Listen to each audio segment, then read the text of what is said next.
Paz do Senhor, irmãos, irmãs, seja bem-vindo aí a mais um podcast da Coedcast, né? Estamos aqui novamente, eu, Alan, e meu pastor Paulo Paz, nosso pastor presidente. E hoje aqui a gente está com umas perguntas aqui interessantes, vindas de alguns colegas que eu perguntei, pedi umas sugestões, veio umas perguntas muito legais, tá aqui sugeridas.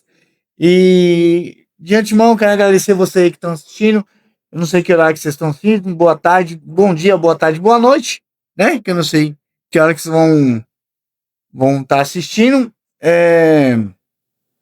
Bom, estamos aqui de novo, né, pastor? Amém. Mais um podcast gravado. Mais um podcast para a gente continuar fazendo a obra do Senhor de esclarecimento. E é um bate-papo, né? Ensinamento, né, pra gente. É um grande ensinamento para nossas vidas, né? Para todos nós, né? É o momento de descontração até. Amém, amém. Vamos aí fazer a primeira pergunta aí que os irmãos fez pra gente, né? Eu vou começar aqui já um tema mais de questão espiritual, crescimento e tal. Qual a importância da oração na vida de um cristão? Bem, é bem simples. A oração é tudo, é simplesmente tudo na vida do cristão. Não tem como eu ter uma amizade com você se eu não conversar com você, né? Até a pessoa que não fala tem um sinal de Libras. A comunicação é importante na vida do ser humano.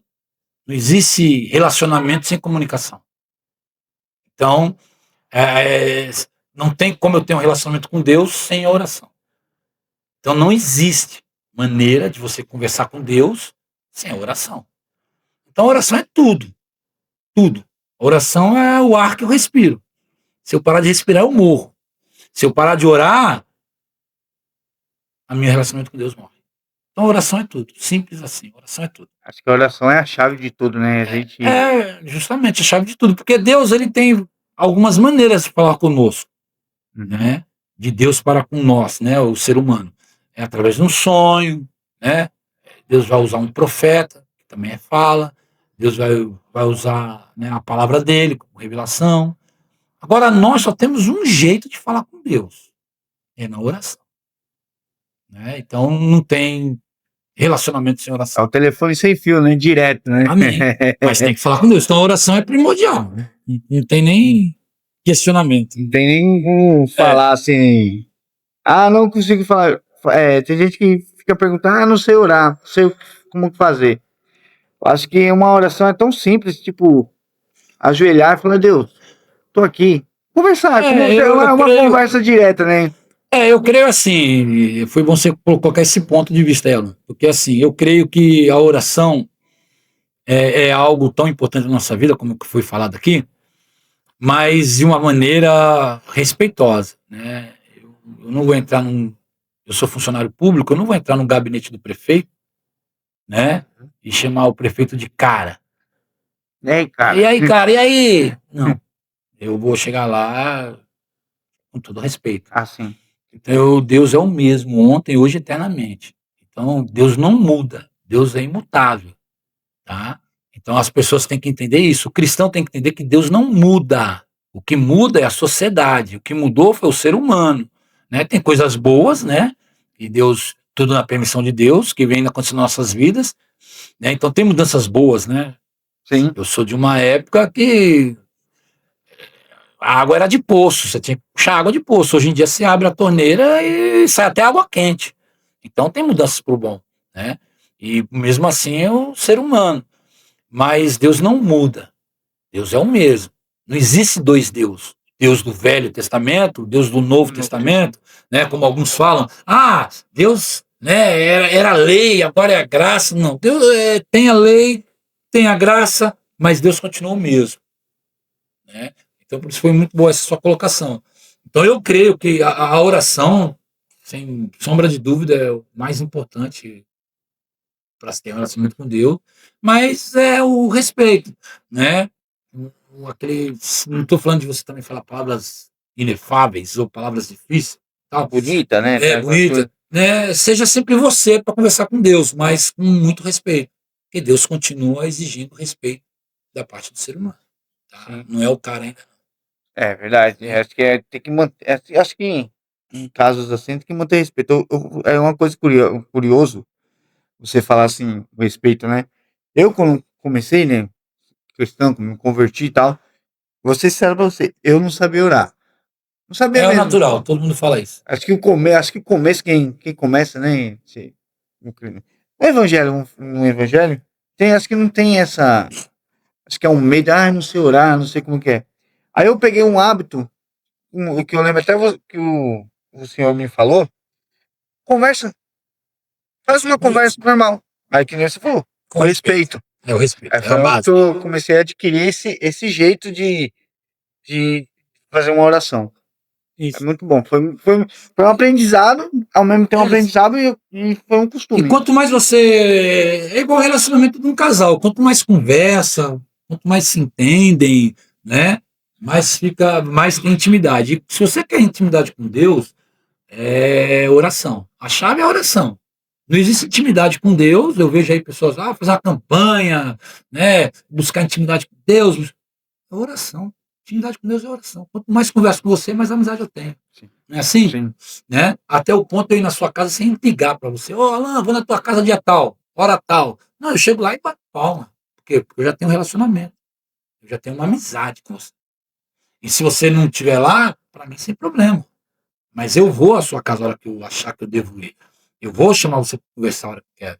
Porque nós temos uma intimidade. E essa intimidade vai crescendo ao longo dos anos. Né? Nós temos uma intimidade há 15 anos, uma amizade há 15 Sim. anos. Então, isso aqui vai crescendo assim também. E a intimidade com Deus é isso. Então, a base é a oração. Não Não tem outra fórmula de você ter forma. intimidade com Deus se não for através da oração. Não tem como. Né? Eu sei que há vários tipos de oração, porque tem oração que a gente está desabafando. Não vamos entrar nesse detalhe hoje. Né? Sim. Pastor, essa pergunta, realmente essa pergunta é minha. Como lidar com um momento de dúvida na fé? Tipo, essa pessoa tem acho que a dúvida, será que realmente aconteceu isso aí na base da fé? Esse tipo de acontecimento, É, assim. repete-se de novo como que é? Como lidar num momento de De dúvida dúvida. na Vamos lá. fé? Vamos lá.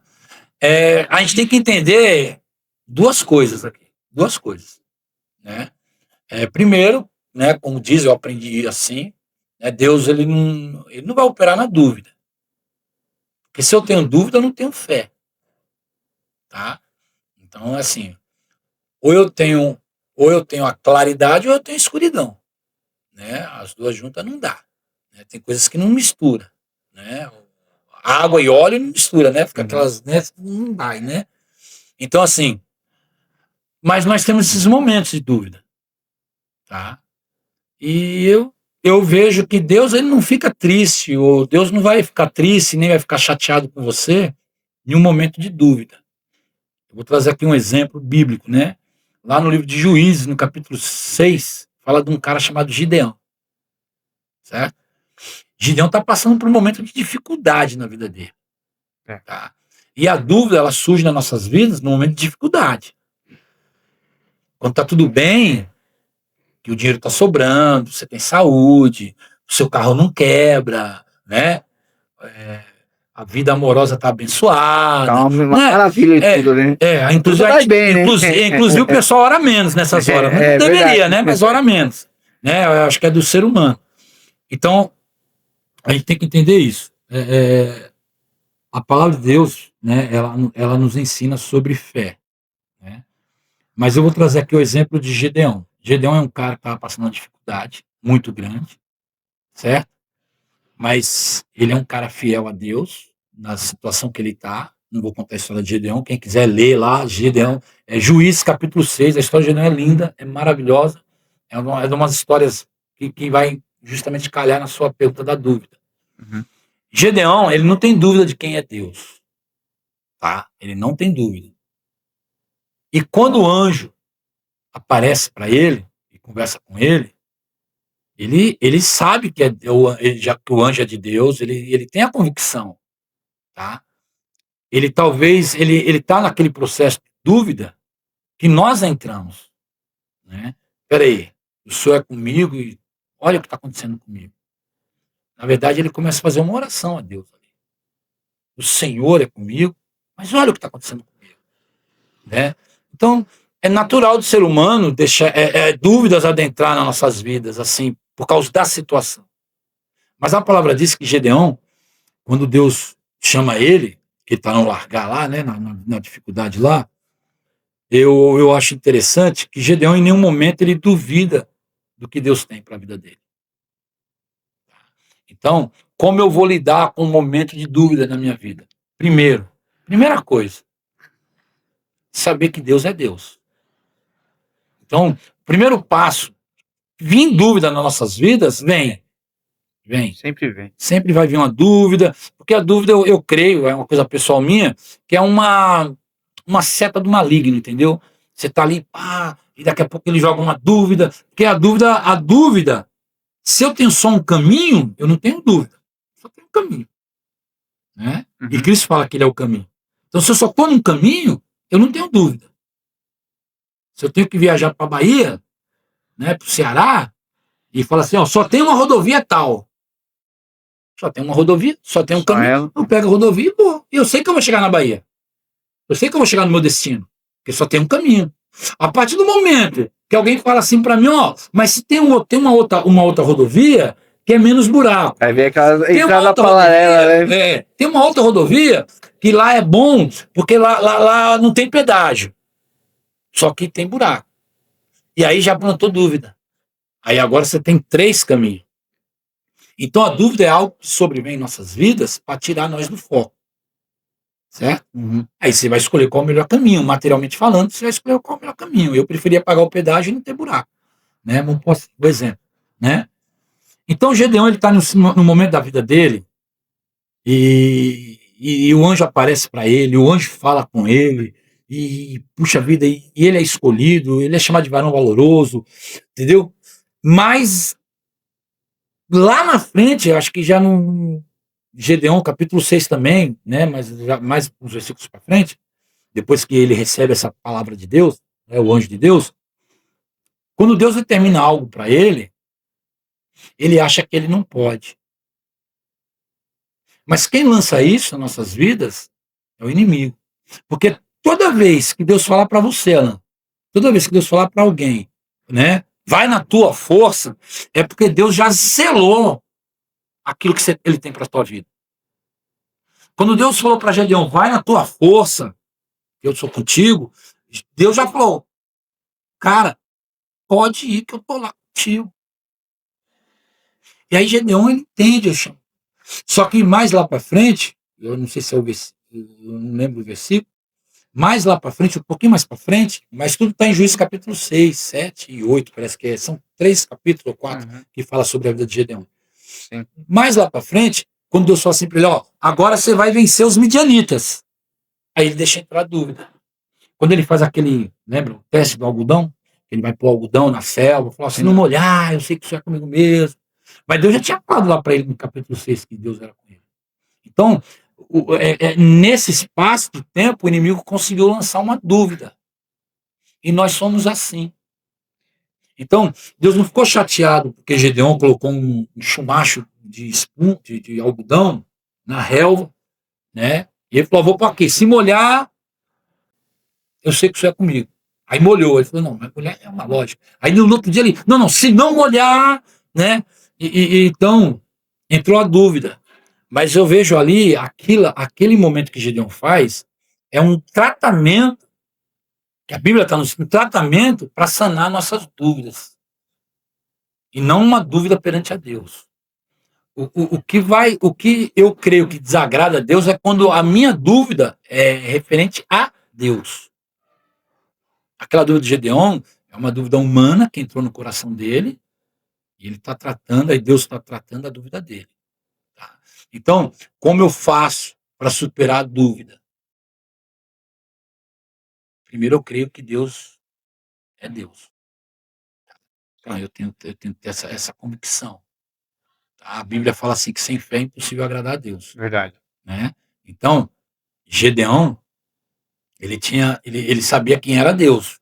O anjo apareceu para ele antes da dúvida. Então ele, agora eu sou o cara.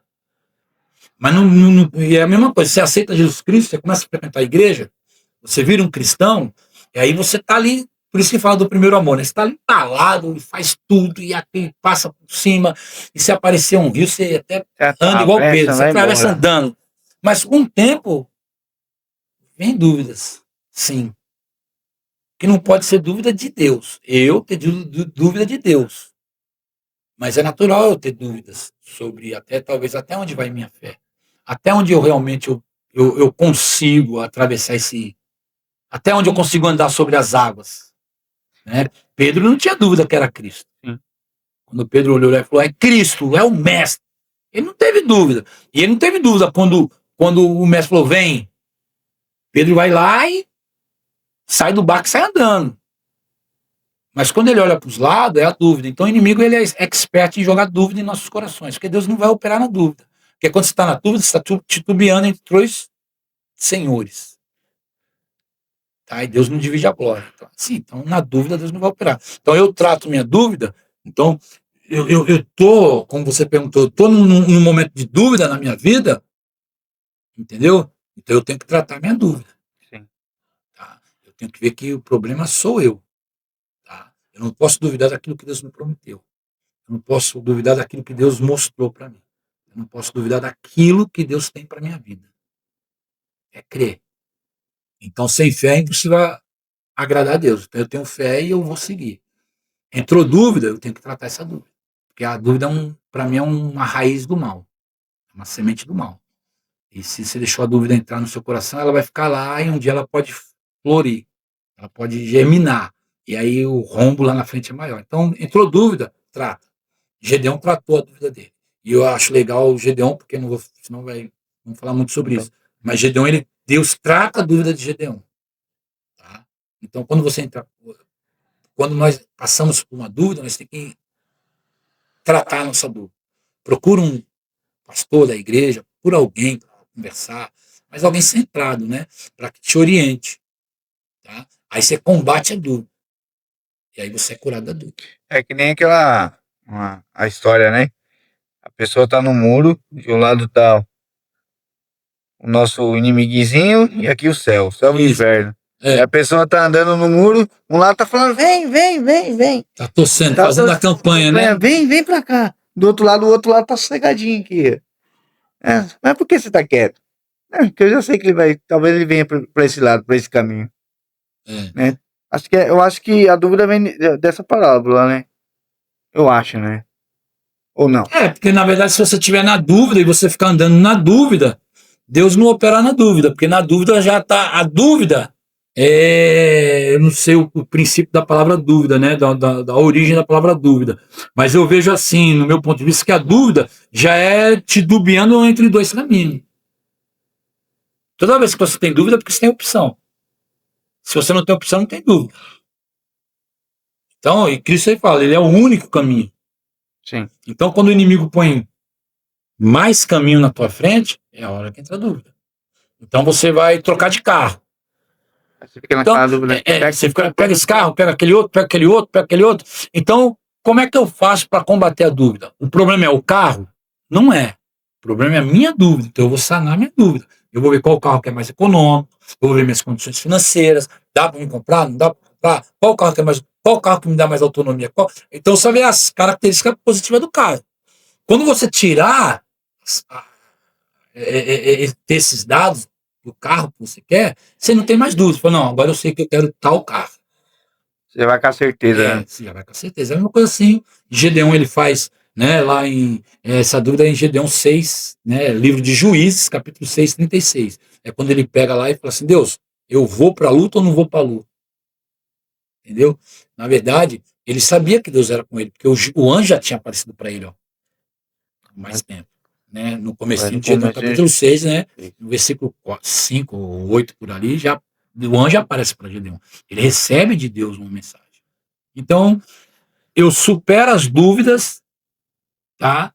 Tratando o meu coração. Por que entrou a dúvida? Então, eu vou resolver assim. Então, resumindo, amém?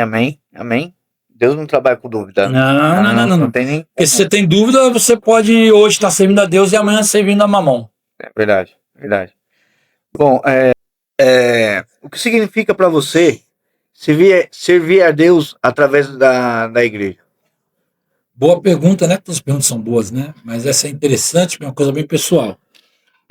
Da seguinte forma, eu vejo um erro o cristão pensar como eu posso servir a Deus na igreja. Porque na igreja é muito simples e muito fácil, né? Até mesmo porque dentro da igreja todo mundo é cristão, né? Dentro da igreja todo mundo cumprimenta todo mundo, dentro da igreja todo mundo sorri para todo mundo, né?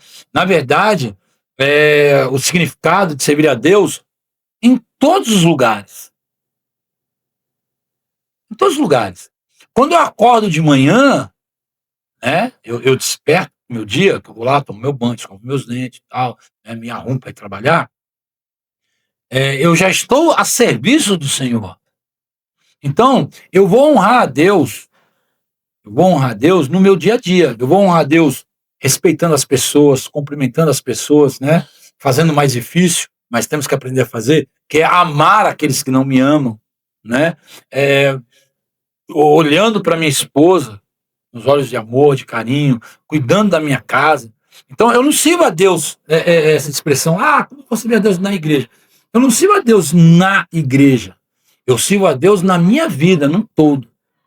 Então, como que eu sirvo a Deus? Então, eu sirvo a Deus, né, amando o próximo como a mim mesmo, ou seja, o que eu não quero de mal para mim, eu não quero de mal para o outro, resumindo. Tá? Então, eu vou servir a Deus no meu local de trabalho, eu vou fazer o meu melhor profissionalmente fazendo, porque eu sei que eu faço para honra e glória do Senhor. Porque a partir do momento que eu me tornei um cristão, né, a palavra cristão significa representante de Cristo. Né? Então, anota aí. Cristão, representante de Cristo. Então, a partir do momento que eu virei um cristão, eu represento a Cristo aqui na Terra. Então, no meu local de trabalho, eu represento a Cristo, eu sou um cristão. Então, lá, eu vou fazer o meu melhor. Certo? Eu vou me dedicar para fazer o meu melhor. Estou servindo a Deus. Então, quando eu saio, né, eu chego na minha casa, à tardezinha, eu chego em casa, né, eu vou fazer também o melhor para minha esposa, meus filhos, né, cuidar da minha casa, né, cuidar até da manutenção da casa, né. Então, eu vejo assim, eu não posso pegar essa resposta e falar que só na igreja. Na igreja eu vou servir a Deus, vou tocar o louvor, vou cantar, vou adorar a Deus, vou fazer a faxina na igreja, né? Vou ministrar uma palavra, vou receber bem as pessoas, vou abraçar os irmãos, né? Então na igreja é fácil ser cristão, né? Agora eu tenho que ser cristão em todos os lugares. Todo lugar. A gente tem uma outra pergunta aqui também, em questão do papel da igreja na sociedade atualmente hoje. Essa pergunta ela é extensa, né? Porque a igreja ela tem um papel muito importante na sociedade, na minha opinião, ela tem um papel muito importante. Porque a partir. Se até os governos entendessem isso, seria muito bom. Né? Não estou falando por causa de finanças, não. Mas quando a igreja, né, ela consegue tirar uma pessoa da rua, traz para a casa de Deus, e essa pessoa se converte, por honra e glória do Senhor, e quem convence é o Espírito Santo, não é o pregador. Amém? Amém. E quando essa pessoa se converte, ela para de roubar, ela para de adulterar, ela para de desejar o mal, certo? Ela começa a respeitar as pessoas, ela começa a pregar o bem para as pessoas. Se era um filho mau, filho que usava droga, se era um filho que xingava a mãe, brigava com a mãe, ele vai ser transformado. Né? Se era um cara que gostava de vandalizar patrimônio público, que nem agora estão quebrando janela de ônibus. Se um cara desse se converter, no outro dia ele já não quebra mais janela de ônibus. Então até o patrimônio ele vai aprender a respeitar. Quando ele subir num ônibus, ele vai respeitar o motorista. Quando ele for no supermercado, ele vai respeitar do dono do mercado até o cara que limpa a porta do mercado. Porque ele é um cristão. Então eu vejo que a igreja na sociedade, ela tem ela tem um trabalhar enorme. Ela é enorme. Se todo mundo parar para pensar e olhar, vai falar assim: é a solução de tudo é a igreja? Olha, pode não ser a solução de tudo, mas passa pela igreja. Porque uma vida transformada é uma vida mudada. Sim. Tem os maus cristãos, que não vamos entrar nesse caso agora, né? Que é os lobos na pele de ovelha. Tem bastante. Mas, enfim. Mas a igreja tem um papel muito importante, sim, na sociedade, né? Isso diretamente, na minha opinião. E é lógico, tem igreja que tem trabalho trabalho social, tem igreja que tem condições financeiras, né? E tem igreja, como eu conheço, né? Que tem clínica de reabilitação para drogados, né? Tem igreja que ela é forte na ciência social, de cesta básica, né? Para ir nas pessoas mais humildes, né? E levar mantimentos. Então a igreja é o braço forte da sociedade que ainda não é bem vista, talvez, mas a igreja faz a diferença. A igreja, acho que entra no papel do evangelismo, né? Que para resgatar a vida. A igreja também tem o trabalho. O fundamental da igreja é o evangelismo. Isso é converter vidas. Mas a partir do momento que eu. Esse é o foco. Mas a partir do momento que eu converto as vidas, que a vida aceita Jesus Cristo e entende o trabalho da igreja, e aquela pessoa vira um cristão, de não faltar aos cultos, né? De seguir a palavra de Deus. Você concorda que ela deixa de ser um problema para a sociedade? Entendeu? Sim. Ela deixa de ser um problema para a sociedade. Então ela muda até uma cidade, ela muda um bairro, ela muda a família. Então, para quem realmente se converte, cada convertido, e eu creio que tem muitos convertidos que saem da penitenciária convertido, depois de uma vida de crime, e realmente seria melhor do que ficar preso 30, 40 anos. Então a igreja tem um papel fundamental, sim, na sociedade. É um trabalho que não é fácil, né? Não é fácil. Não é fácil. Cada dia está ficando mais difícil, porque até. Ainda mais no tempo de hoje, que hoje a gente fazer um evangelismo uma pessoa, ou a pessoa está muito arrependida de estar nas drogas, tem que estar. E eu acho, né? É que a pergunta é sobre a sociedade, né? Você está falando de evangelismo. Não, sim, nós entramos mas na assim, sociedade. sobre entrar no debate. o evangelismo ele é o fundamental de qualquer igreja, é o evangelismo. Não existe igreja sem evangelismo. Porque você abre a igreja, aí você tem lá um pastor, você tem um presbítero, você tem os diáconos, você tem os obreiros, aí você tem o povo, né? E é o evangelismo que traz essas pessoas para dentro da igreja. Seja o evangelismo de papelzinho na rua, seja o evangelismo de você fazer um evento na praça, de fazer uma visita, tudo isso é evangelismo, fazer uma visita, né? É o evangelismo que traz as pessoas para dentro da igreja. Então, eu vou lá, pego aquela pessoa problemática, trago para a igreja, volto a dizer, quem convence é o Espírito Santo, amém? Isso é bíblico, quem convence é o Espírito Santo. Aí aquela pessoa se converte, certo? Ela vai continuar na sociedade, mas ela não vai roubar mais, ela não vai mais agredir a esposa, ela não vai. Se é um filho, né, que se liberta das drogas, né, não vai usar mais drogas, passa a respeitar os pais, né? Então passa a igreja, quando aquela pessoa vai voltar para a sociedade, ela volta transformada, né? Então, duas coisas. O fundamento de qualquer igreja é o evangelismo. Agora, referente à sociedade, eu creio que um cristão convertido, ou aquele que está lutando para se converter, né, ele já deixa de dar trabalho para a sociedade. Então, a igreja tem um papel muito importante na sociedade, sim. Amém, amém. Pastor, como a gente podemos... Acho que é bom falar gente, acho que fica estranho. Como a igreja pode ser mais acolhedora para os novos membros? Eu vejo não só novos, né? Na verdade, até mesmo a igreja onde nós congregamos, né? Ela é muito conhecida pela recepção que tem, né? Isso eu fico muito feliz, né? A gente conversa com pessoas assim, pessoas que vêm visitar a igreja e tal, todos que ficaram aqui, né, conosco, né? Fala que a recepção da igreja é uma igreja muito acolhedora, né? E nós aprendemos a acolher as pessoas, porque a Bíblia nos ensina que todo cristão, olha que interessante, eu não vou lembrar agora, mas Timóteo, né, vai falar sobre isso, que todo cristão ele tem um dever de ser hospitaleiro. Hospitaleiro é aquele que recebe bem, aquele que trata bem, né? De hospedar. Esse hospitaleiro vem de hospedar, da palavra hospedar. E a igreja tem que ser assim mesmo, tá? Então, nós trabalhamos muito isso, né? Nem aqui a gente conversa com os obreiros, a gente sempre está ali, né? Mas então saber recepcionar as pessoas, colher as pessoas. Mas eu não acolho só o novo convertido, né? Como igreja, nós temos que aprender a acolher sempre, né? Não importa se a pessoa vem para a igreja pela primeira vez ou se ela já está na igreja há 15 anos. Né? Vamos falar que há 15 anos que é o tempo do nosso ministério, né?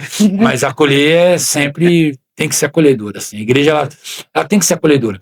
A pessoa ela tem que sair da casa dela e às vezes ela teve um dia difícil. E a maioria tem dias difíceis hoje, né? Nós estamos vivendo crises, mais guerras, né? Então a pessoa ela tem um dia tribulado na casa dela. E aí ela tem o prazer de ir na igreja, porque ela sabe que lá ela vai ter um momento de abraço, ela vai ter um momento de acolhimento para ela. Entendeu? Isso eu estou falando até materialmente falando.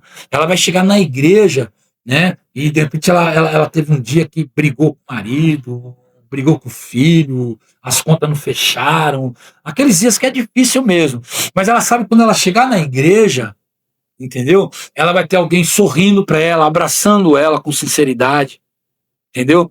Ela vai ter, ela tem um momento assim de acolhedor. Isso vai trazer um conforto. E aí, quando ela entra na igreja, ela tem essa recepção dentro da igreja, isso diferente de novo, o velho convertido, mas ela entra na igreja e ela se sente acolhida, isso é muito importante. A igreja tem que ter esse papel acolhedor. Isso, lógico, começa por todos os obreiros que fazem a recepção, que recebe. Então a igreja tem que ser acolhedora. Então, nesse momento, ela já se sente bem, né? Então, você entra numa igreja e tem lá 200 membros, certo? Então, é lógico que eu não tenho amizade com as 200 pessoas. Vamos ser demagogo, entendeu? Mas eu sempre vou à igreja, eu sei que lá eu tenho alguém, além de todo o corpo eclesiástico. Eu tenho um pastor. Eu posso chegar lá e vou falar, pastor, eu preciso falar com o senhor no final do culto. E aquela pessoa, né, aquele pastor vai estar lá no final do culto para conversar com ela, né? E se tem vários pastores, de repente o pastor, não, vamos conversar agora. Isso é acolhimento, não protocolar, né? No máximo, depois do culto, se não tiver condições. Senão já atende na hora, né? Já atende na hora, já acolhe a pessoa na hora, porque a igreja tem que ser acolhedora. Isso é ser a igreja acolhedora. A pessoa chega na igreja e fala assim, pastor, eu preciso conversar com o senhor, um exemplo. E o pastor fala assim, ó, depois do culto, tá? Porque depende nós temos algum problema, a pessoa vai entender. Só que acabou o culto, o pastor tem a obrigação de abraçar aquela vida lá. Entendeu? Se ele tiver condições, deixa a direção do culto, se ele tem pessoas preparadas, e vai acolher aquela pessoa. Isso é uma igreja acolhedora. Amém. Entendi. É muito importante, né, o acolhimento, de receber pessoas, entender bem, né, as pessoas quando chegam, principalmente As pessoas que chegam não têm culpa não, dos seus problemas, não. não, isso aí Então, tem que ser acolhida. isso aí não tem como. Pastor, como que a igreja pode ajudar as famílias a enfrentar os desafios atuais? Quem está na guerra tem. Desafios atuais é um leque, né? Hoje em dia você tem desafios atuais financeiros, você tem desafios atuais, que às vezes é um filho nas drogas, você tem desafios atuais, que às vezes é um casal passando por uma crise, né? Pensando lá em divórcio, né? Você tem crise, alguém enfermo em casa, né? Então, desafios é muito. Então, eu vejo assim, a igreja, ela, primeiramente, né, nós sabemos que tem a palavra de Deus, o alto céus que conforta os corações, e Deus vai falar do alto céus, mas como nós estamos falando de igreja, né, eu creio que ela pode auxiliar, né, realmente atendendo, né, conversando, orando e abraçando.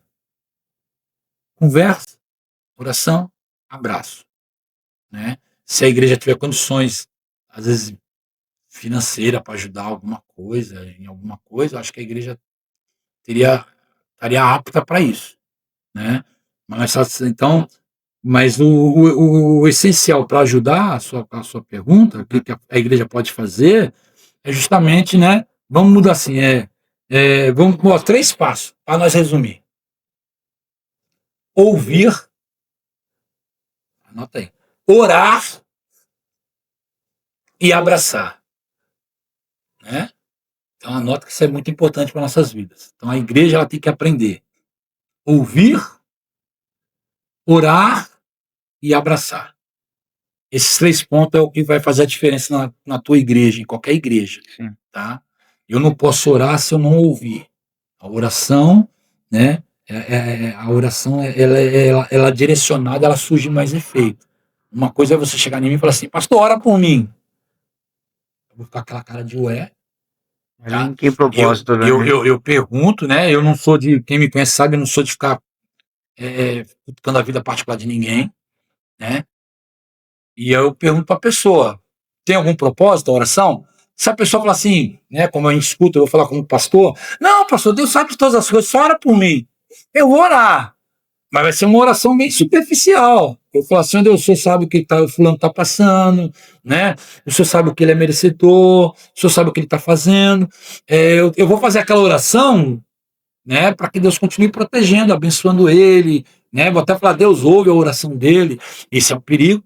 Eu não sei o que ele está orando também, ele tem oração contrária, né? Agora, é legal quando a pessoa fala, pastor, ora por mim. Aí você fala assim, que área que eu posso estar orando? Aí você fala, área financeira. Aí vem o ouvir, orar, aí ele falou, eu ouvi, Eu ouvi. então eu vou, ouviu, que é o problema financeiro, né? Então, quando eu orar, eu já tenho uma base de oração. Eu não vou orar pela doença, eu vou orar pelo problema financeiro que o irmão está passando, certo? E depois eu vou abraçar. O que é esse abraçar? Primeiro, literalmente, dar um abraço para a pessoa entender que ela não está sozinha, certo? E o abraçar é o quê? Caminhar. Então, aí vai entrar a parte de aconselhamento, né?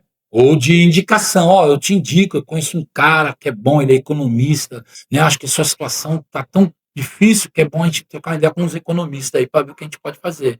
Gasta menos em tal lugar, em tal área, né? Encurta a dívida aqui.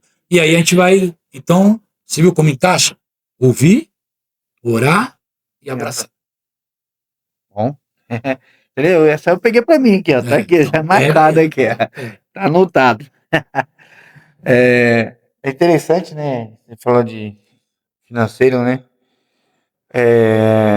Uma coisa que eu aprendi com você mesmo, de não ser, eu lembro, como que é a palavra? Não ser mesquinho, né? Miserável? Miserável, né? Não seja miserável na casa de Deus, alguma coisa assim. Isso. Aí, Nós isso aí eu ministramos aprendi. aqui sobre miséria espiritual. E a miséria espiritual é terrível. Qualquer dia a gente fala sobre isso. Vamos Não, ver, mas vai, vamos continua deixar o pro seu outro raciocínio aí. aí. Então, Senão vai fugir muito aqui. Deixa eu fazer mais uma aqui. Essa aqui eu tinha marcado, já era para ter feito ela de primeiro. pergunta Tá aí. bom. Essa aqui vai ser a última pergunta Hum. e eu poderia ter feito ela primeiro, né? Enfim.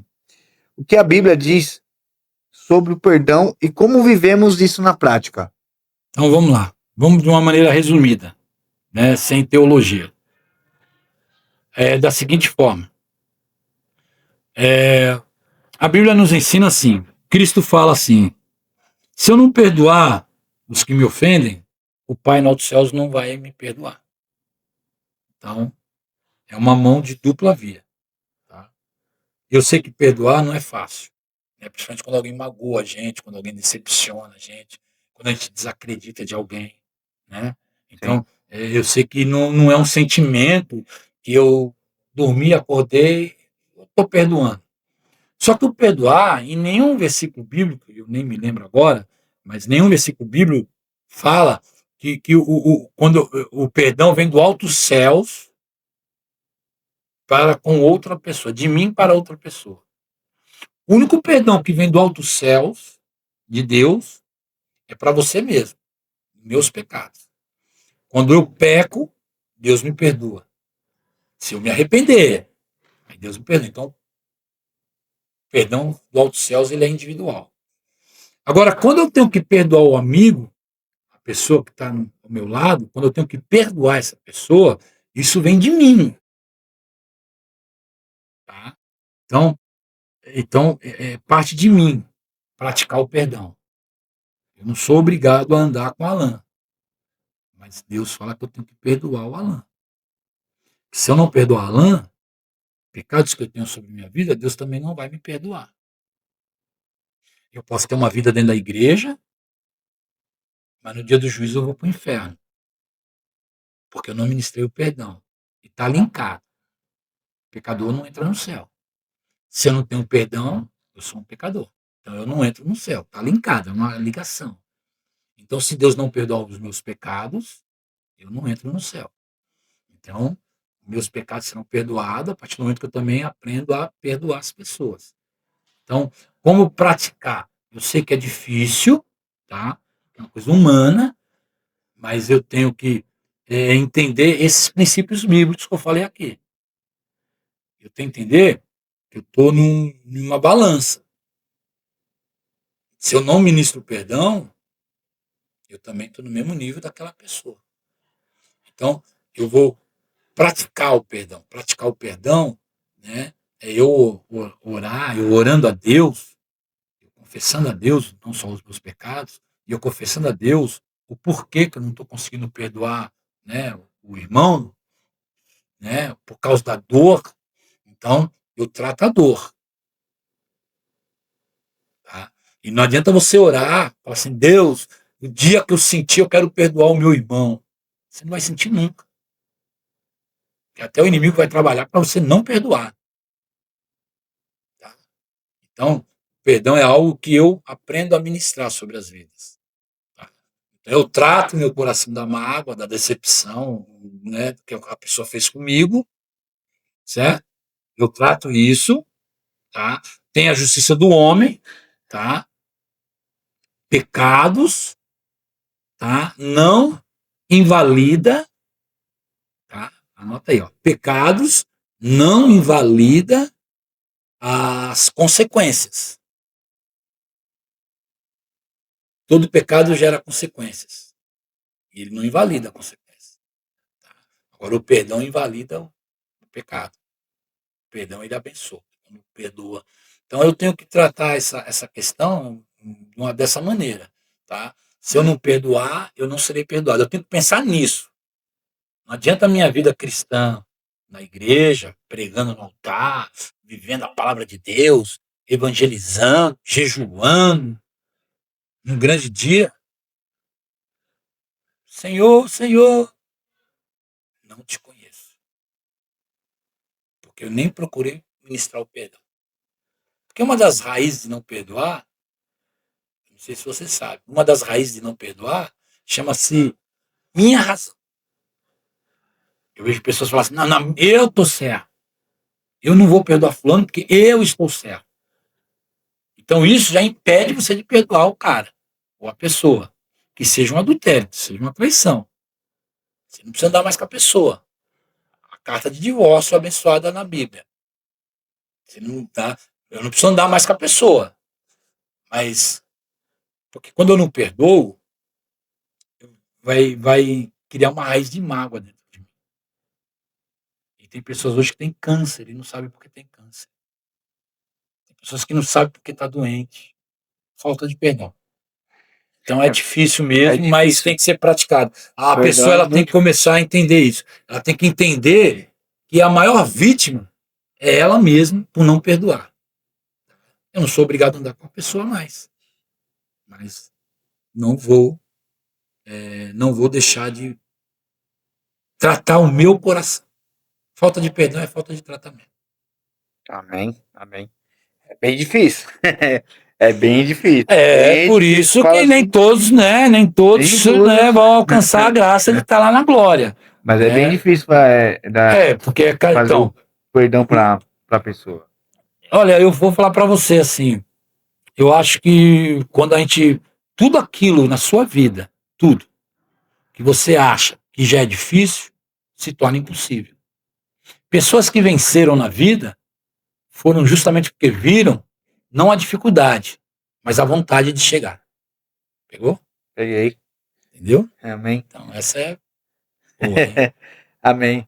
Bom, pastor, vamos estar aqui encerrando. Te agradeço mais uma vez aqui, né? Tudo bem. Mais uma vez. E logo, Mas é um logo você vai estar prazer. desse lado aqui. Vamos ver se a gente vem mais convidados aí, né? Isso. Enfim. Bom, pastor, eu queria te agradecer, né, mais uma vez. Queria saber se você tem alguma palavra com nossos inscritos, uma palavra bíblica aí de Eu reflexão. vou só de reflexão hoje. Eu não vou aqui abrir a Bíblia e não vou ministrar a palavra, não.